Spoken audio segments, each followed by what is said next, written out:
get tired of that sound. The only way to make it better is to add turbos, which might have to happen at some point. Tell your followers to tell you to go turbo. They don't need to tell me. I already want to. My bank account needs to tell me. Yeah, tell them that.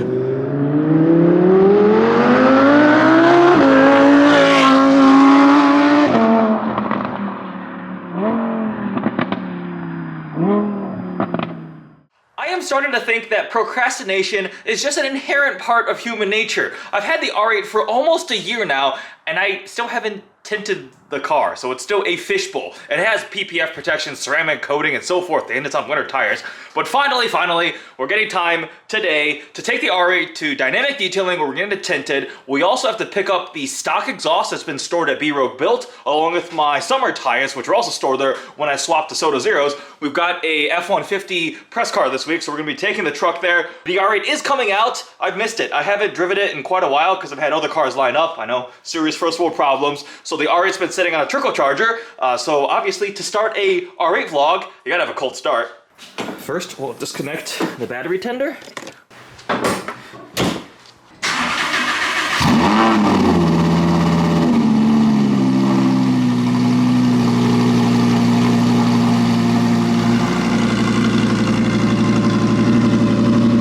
Look at that titanium. When the sun hits it, you can see the blue.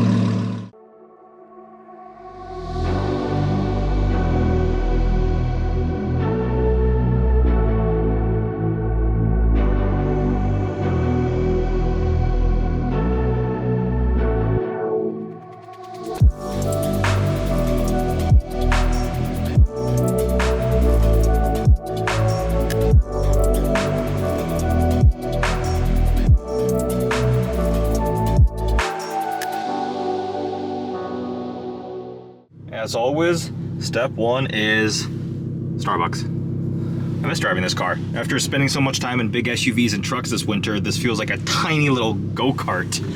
This exit has this like little overpass tunnel.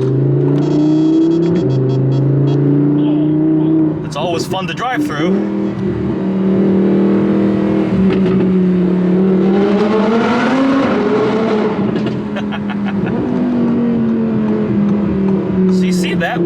That's weird. Notice the car is doing it sometimes when you downshift from a high RPM. I need to have Brandon take a look at it. He was thinking maybe it needed a transmission relearn, but that's definitely weird behavior. This will be the last time you see the R8 as a fishbowl. We'll be tinting the side windows, which includes this little quarter window, the side windows. We're not doing the engine compartment because I want to see the V10, and then we're not going to do that little rear window because visibility is already hard enough. We don't need to tint that, and I don't like doing windshield tints because it makes it way harder to see out of at night, and also I just prefer just doing side windows. We're doing 20% ceramic, helps with privacy, it looks cooler, also heat rejection. 20% ceramic tint to match the Shelby. So we're dropping the R8 off. I'm gonna head off, grab some food, check out the HRE wheels on this M5 too, an E60 M5 with these sweet 3-piece gold HREs. This thing is so sick. Listen to those turbos. The R8 is now no longer a fishbowl. 20% tints on the side. It looks so much better. Just gotta make sure not to roll the windows down. I'm gonna bring the car over to Brandon at B-Rogue now for him to take a look at a potential trans relearn. Whoever was in here was very short. Must move the seat back. Thanks again to the guys at Dynamic Detailing. So the R8's doing this weird thing where sometimes when I downshift under load, it like stutters as the RPMs drop. Brandon thinks it could be needing a trans relearn or something. We're taking a look at that. I'm not sure what my last Audi care interval did. I just dropped it off at the dealership and it definitely had an oil change, but apparently should have had a trans fluid flush. We gotta check on that, but he's got the tool, so we're gonna do a trans relearn to see if that fixes it. It may be tinted, but it's still slow by Brandon standards.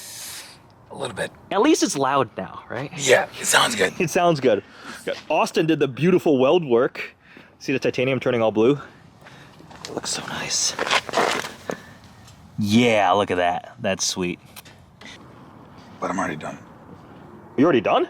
Yeah. Oh. Just That was quick. He wasn't joking when he said it'd take 5 seconds. I'm never gonna get tired of that sound.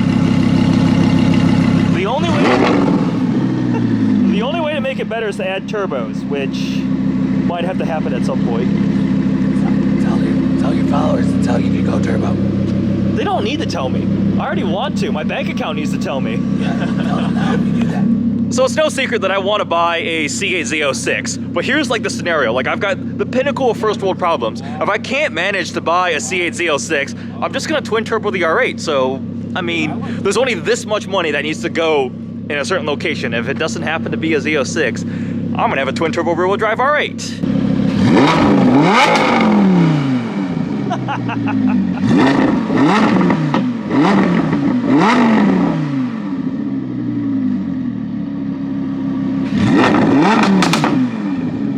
Dude, those pops are loud now. Yeah, the muffler's broken in. Not broken, broken in. It's opening up the sound. It definitely has transformed it completely. So we did a transmission relearn. Brandon's gonna take it out and just drive it up and down the court a couple times. I always love seeing my own car moving on the road because most of the time you're just sitting in it.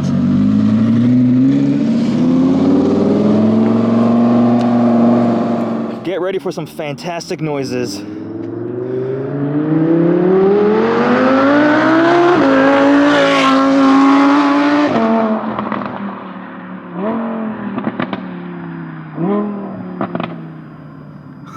I love that V10, oh my God.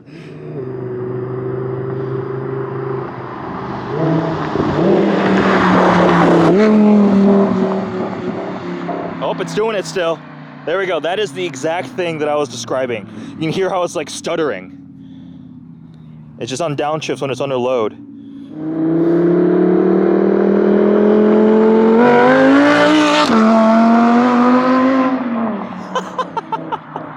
Yep, still doing it.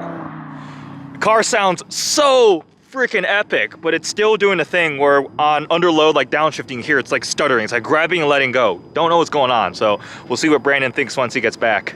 This is fully sharing the ownership experience. The car is doing something weird, and I don't know why. That's why I have Brandon in the car. Don't roll the window down. Don't roll the window down. Don't roll the windows down. Yeah, they're covered. They just got tinted. You saw it when it was going down that way. Yeah, I definitely felt it. I think, I don't know. I think we need to do a transmission. Okay. Brandon, being the genius he is, has a couple of theories. I need to check if this thing got a transmission flush. It needs one early on, just from the buildup of as the transmission is driving in the first couple thousand miles. I'm at almost 10,000 miles now.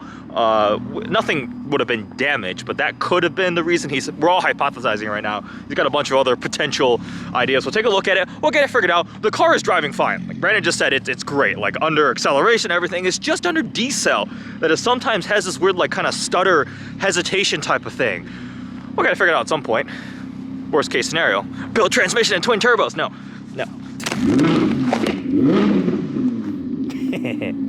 That thing sounds so good.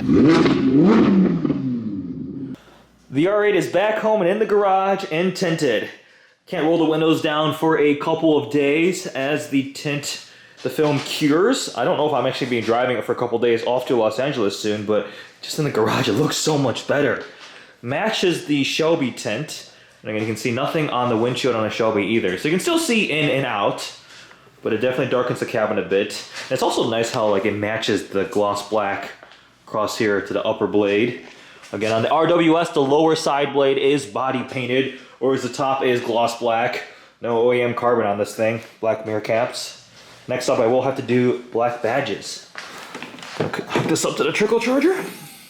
We've got some travel coming up. I am heading off to California on Tuesday. We'll be there for a week. So Northern California, Monterey for Laguna Seca, and then down to Los Angeles, Southern California a couple days. Then I'm back home for maybe about a week and a half. Then off to Dubai. Really excited, first trip out to the Middle East ever. The R8, I will have to purposely take it out. I've had very serious first world problem of having too many other cars to drive, so I actually haven't been driving this as much as I thought I was going to, but taking it out after the transmission relearn, I don't know if it's just psychological or actually or placebo, whatever it is. It does seem to be driving a bit better. The shifts are a little crisper.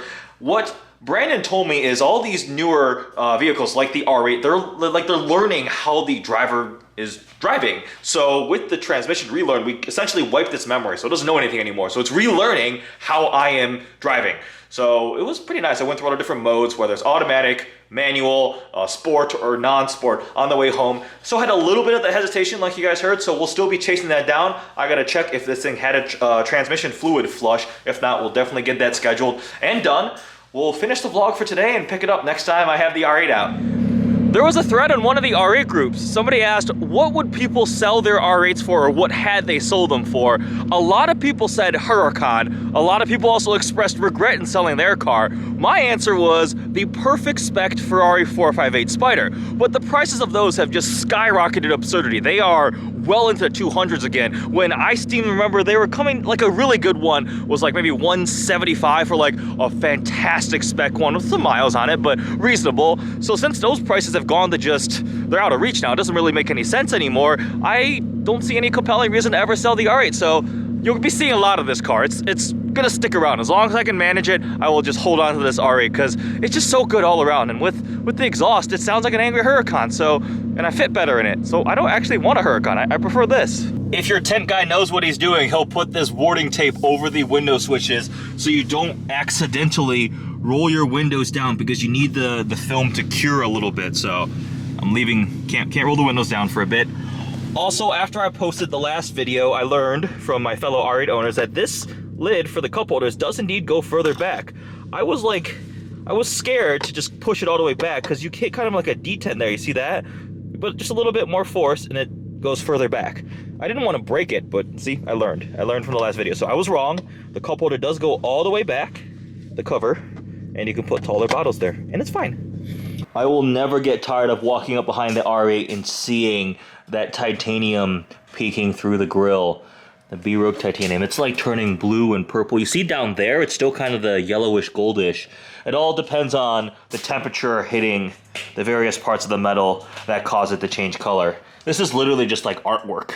All right, we're throwing the R8 back on the trickle charger because I am off to California this next week. We'll be there for a couple days. It's a work trip, but I'm gonna have some time to myself on the weekend to go do hopefully some car stuff.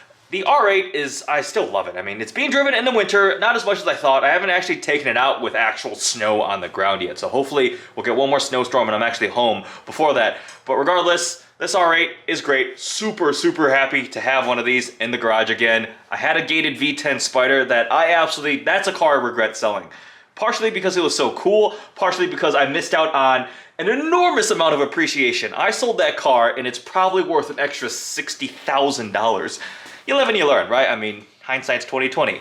With that, we'll conclude this episode of living with my Audi R8. We are trying to still chase down that weird behavior when I downshift hard and the car like stutters a little bit. Don't know, it doesn't happen every single time. I've been able to kind of repeat it and now Brandon's experienced it too. So we'll keep you guys updated in terms of what's going on with the R8 specifically. But otherwise, back on the trickle charger, into hibernation it goes. I'm also really looking forward to pulling the Shelby out once the weather gets warm again.